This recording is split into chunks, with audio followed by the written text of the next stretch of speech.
गौतम बुद्ध और रोज रोज सत्संग का महत्व।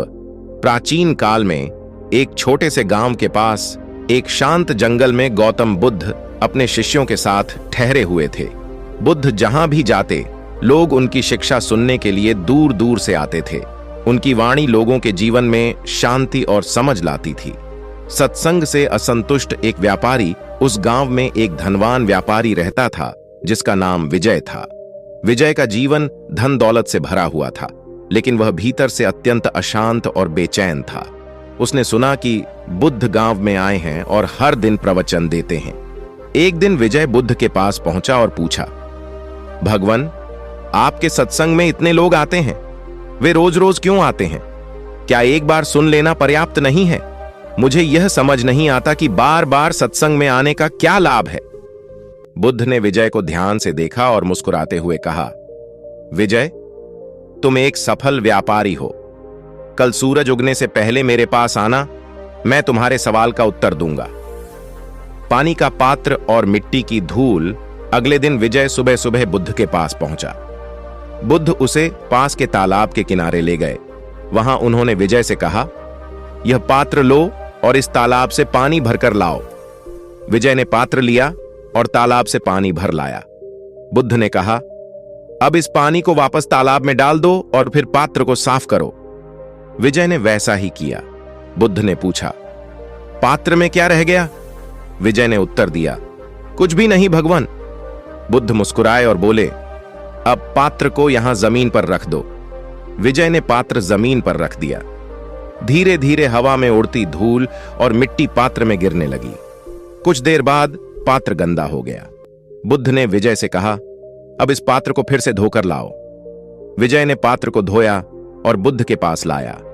सत्संग का रहस्य। बुद्ध ने कहा, विजय, यह पात्र तुम्हारे मन का प्रतीक है।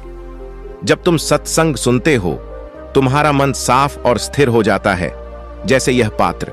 लेकिन जैसे ही तुम दुनिया के मोह, माया और विकारों से घिरते हो, तुम्हारा मन फिर से गंदा हो जाता है। इसलिए जैसे इस पात्र को बार बार धोना पड़ता है, वैसे ही तुम्हें अपने मन को भी बार बार सत्संग के माध्यम से साफ करना पड़ता है।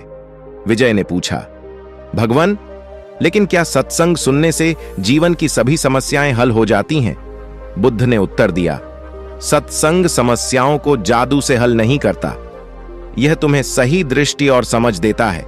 सत्संग तुम्हारे भीतर जागरूकता लाता है, जिससे तुम अपने जीवन में सही निर्णय ले सकते हो।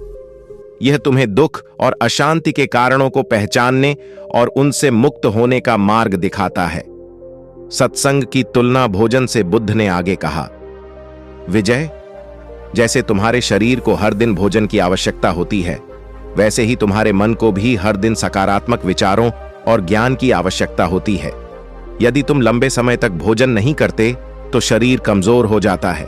उसी प्रकार यदि तुम सत्संग नहीं सुनते या आध्यात्मिक ज्ञान से दूर रहते हो तो तुम्हारा मन कमजोर और अशांत हो जाता है। विजय का परिवर्तन। विजय ने बुद्ध की बातें ध्यान से सुनी और कहा, भगवान, मैं समझ गया। जैसे मेरे शरीर को पोषण की आवश्यकता है, वैसे ही मेरे मन को भी आत्मिक पोषण चाहिए। अब मैं नियमित रूप से सत्संग में आऊंगा और आपके उपदेशों को अपने जीवन में अपनाऊंगा। बुद्ध ने मुस्कुराते हुए कहा, विजय, सत्संग में आना तभी सार्थक है जब तुम सुनने के साथ साथ इसे अपने जीवन में लागू भी करो।